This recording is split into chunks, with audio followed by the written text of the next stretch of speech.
아침 햇살이 거실 창을 비출 때 집안은 평소와 다르지 않게 조용했습니다.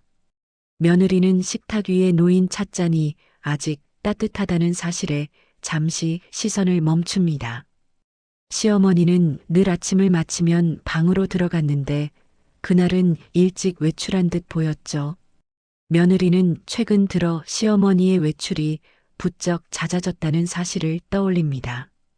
요일도 시간도 일정하지 않았고 돌아올 때면 표정이 유난히 굳어 있었습니다. 며느리는 설거지를 하다 수납장 아래 깊숙이 밀려 들어간 서랍을 발견합니다. 서랍을 꺼내는 순간 오래된 통장 하나가 바닥으로 떨어집니다. 겉표지는 헤어졌지만 안쪽 기록은 놀랄 만큼 최근까지 이어져 있었습니다. 매달 빠짐없이 같은 날짜에 일정한 금액이 인출되어 있었죠. 수취인 이름은 가족 중 누구도 알지 못하는 이름이었습니다. 며느리는 통장을 다시 펼쳐보며 날짜와 금액을 하나씩 확인합니다. 이 집 살림과는 전혀 상관없는 흐름이라는 점이 분명해집니다. 그때 현관문 여는 소리가 들리고 남편이 들어옵니다. 며느리는 통장을 조심스럽게 식탁 위에 올려놓습니다. 남편은 통장을 한번 보고는 표정을 굳힌 채 고개를 돌립니다. 그는 별일 아니라는 듯 말을 흐리며 자리를 피하려 합니다. 며느리는 그 반응에서 묘한 불안감을 느낍니다.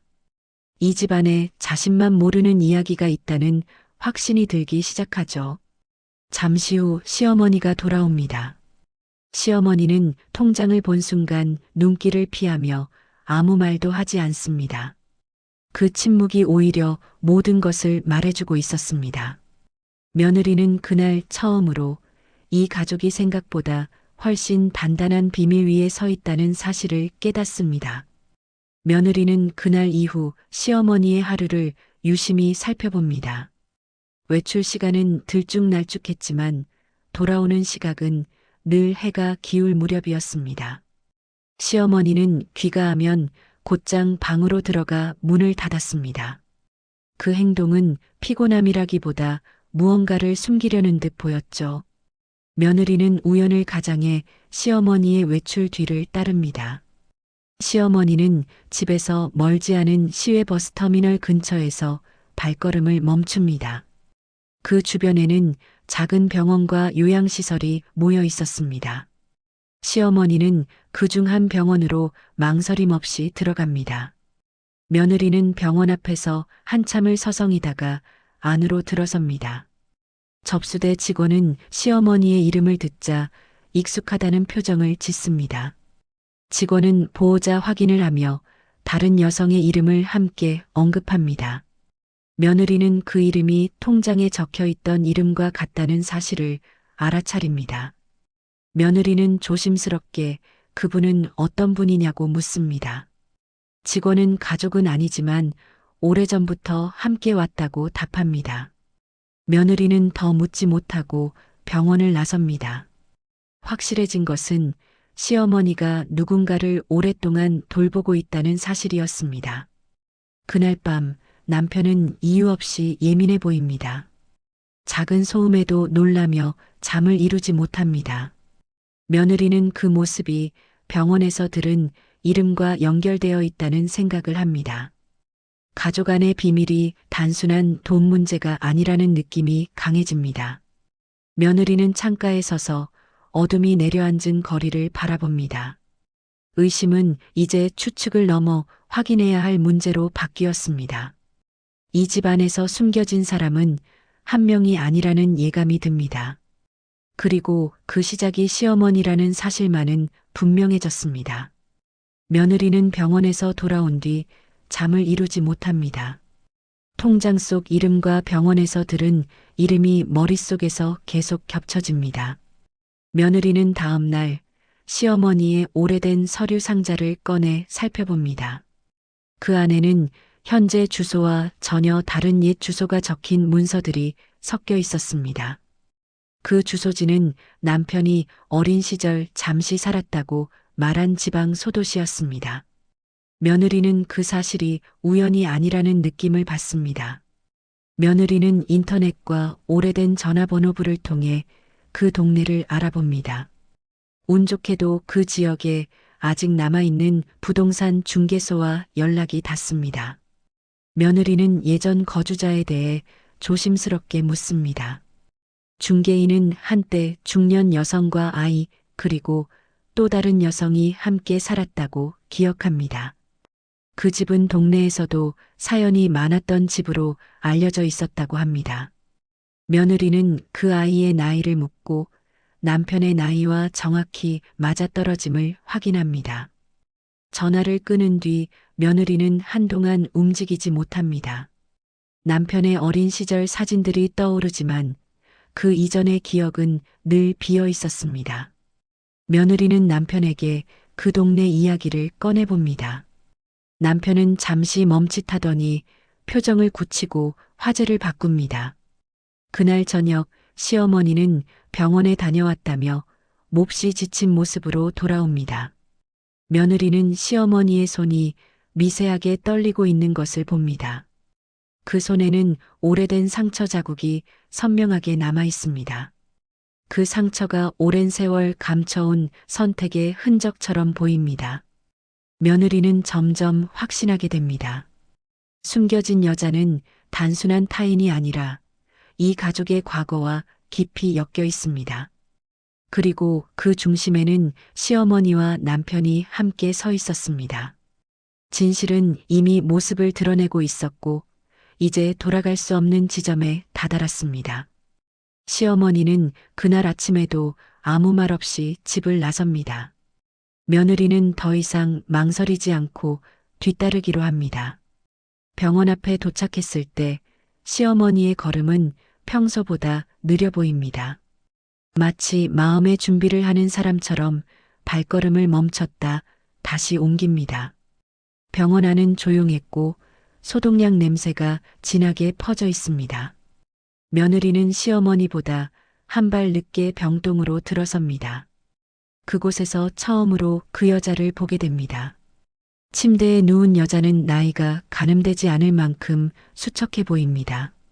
여자의 시선은 허공을 향해 있었고 입술은 미세하게 떨리고 있습니다.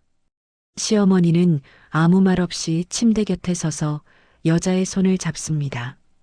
그 모습은 보호자라기보다 오래된 죄를 안고 선 사람처럼 보입니다. 의료진은 시어머니에게 치료 경과를 설명합니다. 며느리는 차트 위에 적힌 보호자란을 유심히 봅니다. 그곳에는 시어머니 이름만 적혀 있고 가족관계는 공란으로 남아 있습니다. 의사는 행정 절차상 보호관계를 명확히 해야 한다고 말합니다. 시어머니의 얼굴이 순간 굳어집니다. 병실을 나오는 복도에서 시어머니는 며느리의 팔을 붙잡습니다. 그 손에는 간절함과 두려움이 동시에 묻어 있습니다. 시어머니는 이 사실을 남편에게는 알리지 말아달라는 태도를 보입니다. 며느리는 고개를 숙인 채 아무 대답도 하지 않습니다. 집으로 돌아오는 길, 며느리는 바로 남편에게 연락합니다. 남편은 병원 이야기를 듣는 순간 숨을 제대로 쉬지 못합니다. 그 여자의 얼굴이 머릿속에 겹쳐 떠오른 듯 보입니다. 과거의 기억이 천천히 그러나 분명히 흔들리기 시작합니다. 남편은 그날 밤 집으로 돌아오지 않습니다. 며느리는 새벽이 되어서야 남편이 병원 근처에 있다는 연락을 받습니다. 병원 휴게실에서 만난 남편의 얼굴은 낯설 만큼 창백합니다. 그는 한동안 말을 잇지 못한 채 바닥만 바라봅니다. 남편의 머릿속에서는 오래 묻혀있던 장면들이 뒤섞여 떠오릅니다. 어릴 적 낯선 여자의 손을 잡고 있던 기억이 불현듯 스쳐 지나갑니다. 그 손길은 따뜻했지만 늘 조용한 울음이 함께 있었습니다. 남편은 그 기억이 자신의 어머니라고 믿어왔던 사람과 어긋난다는 사실을 깨닫습니다. 시어머니는 결국 모든 사실을 털어놓습니다. 과거 사고로 아이를 잃은 뒤 시어머니는 그 여자와 함께 아이를 돌보게 되었습니다. 그러나 시간이 흐르며 상황은 복잡해졌고 아이만 데려오는 선택을 하게 됩니다. 그 아이가 바로 남편이었습니다. 숨겨진 여자는 아이를 잃은 뒤 삶이 무너졌습니다. 정신과 치료와 입원을 반복하며 혼자 살아갈 수 없는 상태가 되었습니다. 시어머니는 죄책감 때문에 그 여자를 세상에서 숨긴 채 돌봐왔습니다. 통장과 병원 기록은 그 세월의 증거였습니다.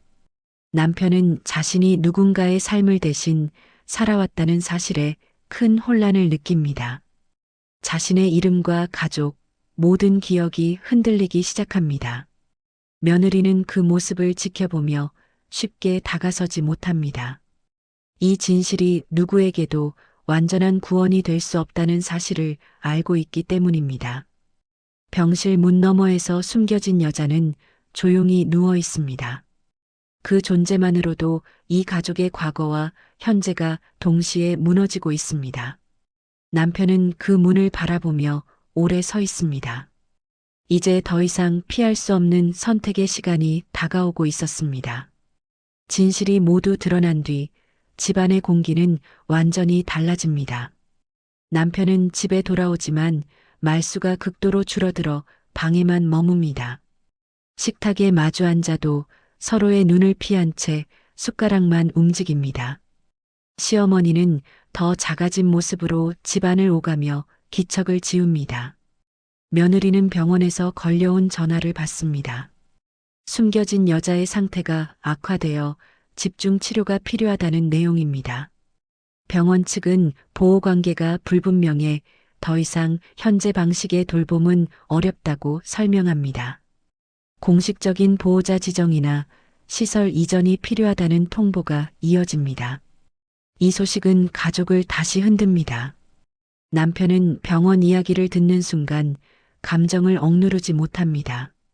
그는 자신의 삶 전체가 누군가의 선택 위에 놓여 있었다는 사실에 분노합니다. 시어머니는 아무 말 없이 고개를 숙인 채 그 분노를 받아냅니다. 며느리는 두 사람 사이에서 말을 꺼내지 못합니다. 법적인 책임과 인간적인 책임이 서로 다른 방향을 가리키고 있기 때문입니다. 며느리는 현실적인 선택을 해야 한다는 생각에 마음이 무거워집니다. 감정만으로는 아무것도 해결되지 않는다는 사실을 알고 있습니다. 그날 밤 남편은 결국 집을 나섭니다. 어디로 가는지 말하지 않은 채 문을 닫고 나갑니다. 집안에는 시계 초침 소리만 크게 울립니다. 시어머니는 현관 앞에 한참 서 있다가 조용히 방으로 들어갑니다. 며느리는 거실에 홀로 남아 불이 꺼진 창밖을 바라봅니다. 이 가족은 이미 한 번 무너졌고 지금은 그 잔해 위에 서 있는 듯합니다. 누군가는 선택해야 하고 그 선택은 또 다른 상처를 남길 것입니다. 붕괴를 막기 위한 결단의 시간이 바로 앞까지 다가와 있었습니다. 며느리는 남편이 머무는 곳을 알아내 병원 근처에서 그를 다시 만납니다. 남편의 얼굴에는 분노보다 깊은 피로가 먼저 드러나 있습니다. 며느리는 감정을 앞세우지 않고 지금 벌어지고 있는 현실부터 정리합니다. 숨겨진 여자의 치료는 더 이상 미룰 수 없는 단계에 이르렀다는 점을 분명히 합니다. 남편은 한동안 아무 말 없이 병원 창밖만 바라봅니다. 그는 자신이 외면한다고 해서 과거가 사라지지 않는다는 사실을 받아들입니다. 결국 남편은 병원으로 다시 들어가 그 여자를 직접 마주합니다. 그의 표정에는 두려움과 책임감이 동시에 담겨 있습니다. 병원 측과의 상담이 진행됩니다. 공식적인 보호 체계를 만들지 않으면 치료 자체가 어려운 상황이 설명됩니다. 남편은 자신의 출생과 관련된 사실을 법적으로 바로잡기로 결심합니다. 그 선택은 자신의 삶을 다시 정의하는 일과 같았습니다. 며느리는 행정 절차와 서류 준비를 맡아 차분히 움직입니다. 그 과정에서 가족이라는 이름이 얼마나 복잡한지를 절감합니다. 시어머니는 모든 결정 과정에 참여하지만 더 이상 앞에 나서지 않습니다. 그녀는 자신의 선택이 남긴 결과를 조용히 감당하려 합니다. 며칠 뒤 숨겨진 여자는 전문 치료가 가능한 시설로 옮겨질 준비를 합니다. 의료진과 사회복지사가 함께 움직이며 체계적인 보호 계획을 세웁니다. 남편은 서류에 서명하며 손을 잠시 멈춥니다. 그 서명은 과거를 인정하는 동시에 미래를 선택하는 행위였습니다. 가족은 완전한 화해를 약속하지 않습니다. 대신 각자의 역할과 거리를 분명히 정합니다. 감정에 휘둘리지 않고 책임을 나누는 방식이 선택됩니다. 이 선택이 최선은 아니지만 가장 무너짐을 늦출 수 있는 길이었습니다. 시간은 조용히 흘러가고 집안의 풍경도 조금씩 달라집니다. 시어머니는 더 이상 그 집에 머물지 않고 요양원에서 지내기 시작합니다. 아침마다 창가에 앉아 같은 방향을 바라보며 긴 시간을 보냅니다.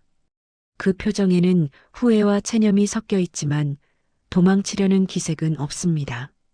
남편은 이전과 다른 리듬으로 하루를 살아갑니다. 자신의 과거를 부정하지도 억지로 의미를 붙이지도 않으려 합니다. 병원을 정기적으로 방문해 숨겨진 여자의 상태를 확인합니다. 그 관계를 무엇이라 부를 수 없는 채로 받아들이고 있습니다. 숨겨진 여자는 말없이 누워 있지만 상태는 안정적입니다. 간호사의 손길에 반응하며 천천히 호흡을 이어갑니다. 그 존재는 여전히 많은 말을 하지 않지만 더 이상 숨겨지지는 않습니다. 세상에 드러난 것만으로도 이전과는 다른 시간이 흐릅니다. 며느리는 이 모든 과정을 기록으로 남깁니다. 사실을 정리하는 일은 감정을 정리하는 일과는 다르다는 것을 압니다. 누군가의 선택이 또 다른 삶을 어떻게 흔드는지 차분히 적어 내려갑니다. 그 기록은 변명도 고발도 아닌 남겨진 증거에 가깝습니다. 가족은 이전처럼 함께 웃지 않습니다. 하지만 서로를 속이지도 않습니다. 침묵은 여전히 존재하지만 거짓은 사라졌습니다. 각자는 자신이 감당할 몫의 삶을 들고 앞으로 나아갑니다. 이야기는 큰 결말 없이 끝을 향합니다. 다만 분명한 것은 감춰진 진실은 결국 모습을 드러낸다는 사실입니다. 그리고 그 이후의 삶은 누구도 대신 살아줄 수 없다는 점입니다. 남겨진 자리는 비어 있지만 그 위에 또 다른 시간이 조용히 쌓여갑니다.